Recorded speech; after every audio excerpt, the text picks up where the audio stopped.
alam mo na sa Barcelona, Spain ako, may nabalitaan ako na baka bumili daw ng property sa Barcelona, Spain si Coco Martin. Na nandun din. Oo, napunta siya doon, di ba? Pero kasi may isang kaibigan daw kasi siya bumili ng property doon. So, ang advice ng kaibigan niya sa kanya, bumili ng property, di ba? Pero nauuso rin yung mga Pinoy na bumili ng property sa iba't ibang lugar sa Spain.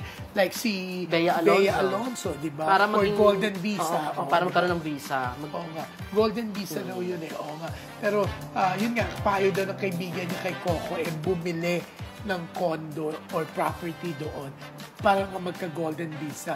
Pero syempre, i-confirm natin yan kay Coco once na makausap natin siya, di ba? Pero isang kaibigan niya rin na nagsabi sa akin na yung nga raw advice sa kanya, di ba? So, may mga kilala rin ako na bumili rin ng property sa Europe, lalo na sa Spain for the golden visa, di ba? So, chichikahin natin, tatanungin natin si Coco. Pero hanggang nung Sabado sila, sa Barcelona, nakauwi na raw. Bakasyon lang ba ginawa nila doon? Yeah, bakasyon. Oh. Pero, alam mo, nakakatuwa, puring-puri si Coco ng mga Pinoy sa Barcelona, Spain. Oo. Kasi, pag nagpapakuha sila ng picture, mapagbigay daw si Coco, kahit si Julia, si Senator Lito Lapid na kasama nila, plus si Mark Lapid, di ba?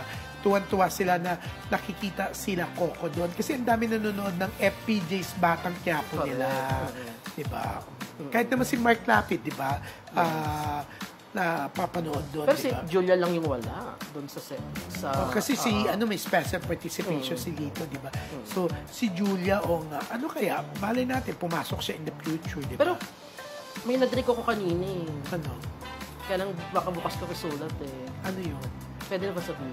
Sabihin mo. Kasi sa isang interview ni former Senator Kiko Pangilinan, nasabi niya na, kasi tinanong si former Senator Kiko Pangilinan kung papasok ba sa politika si Miss Sharon Cuneta. Ang sabi niya, hindi daw, dahil may gagawin teleserye with Julia Montes. So, buti naalala ko yung Julia Montes. Siya pala yung dapat ko. Hindi mo sinulat yan. Pero yun nga, anyways,